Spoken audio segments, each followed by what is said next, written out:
My name's Shawn McGrath, and the company is Right Square Bracket, Left Square Bracket Games. We're based in Toronto, and I do everything. I personally worked for about 8 years or so making games commercially for other companies, doing tech work, consulting, graphics programming, crap like that. And I was saving all my money, and once I finally thought I had enough, and I had a good enough foundation with Dyad, I left the job I was working at and started to work full-time on my own, and that was 4 years ago. Incorporated, got help from the Ontario government to set us up, and their backing helped us helped me get in close ties with Sony, which really helped. I was able to hire a person, and he worked on the game for a year, and then I ran out of money, and I still had a year left of development, and now it's finally done. Yeah, I'm making an abstract racing, puzzle, shooting, exploration, murder game called Dyad, D-Y-A-D, and it's being developed for PSN, and it's coming out this summer. It's about pretty colors, big fast explosions, and melting your brain with overwhelming visuals and sound and gameplay stuff. It's really so abstract that I actually can't put it in words. It's just too.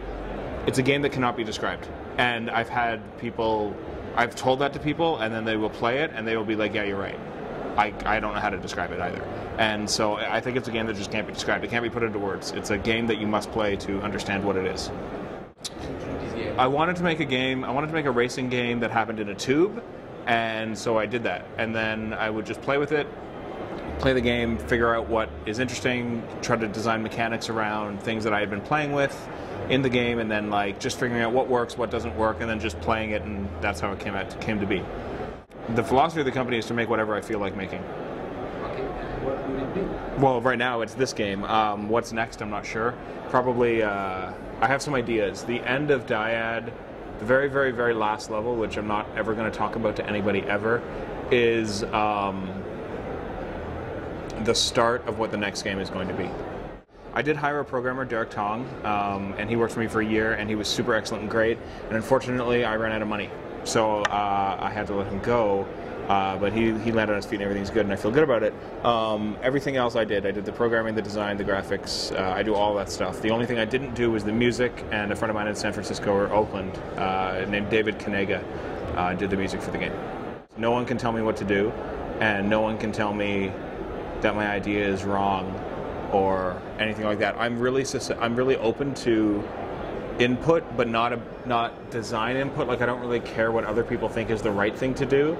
I am open to people saying, something is hard to understand, or something is confusing, or things like that. But I'm not interested in hearing what other people think is a good design, because if they think it's a good design, they should just go and make that.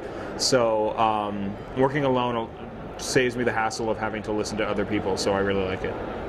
I have a very specific way in which I want to do promotion, and I want to tie the sort of weirdness and abstractness of the game into the weirdness and abstractness in the marketing that I want to do, and how I want to talk about it and things like that, and I don't know how to communicate that to other people to talk about it, so I have to do it.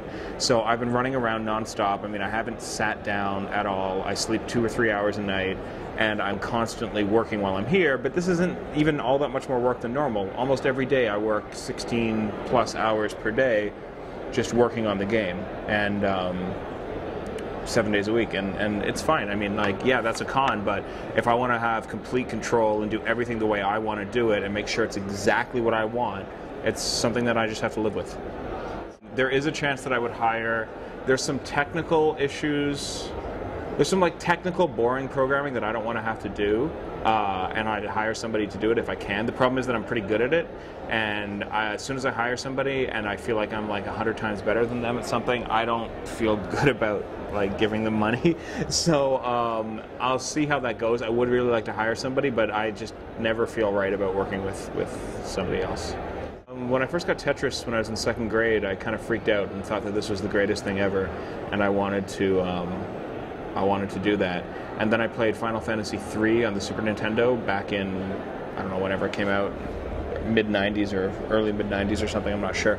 That blew my mind too, and that sort of reaffirmed that I wanted to make games. And after playing that, I started making games. I was 11 at the time, and I started learning how to program to make games when I was that age.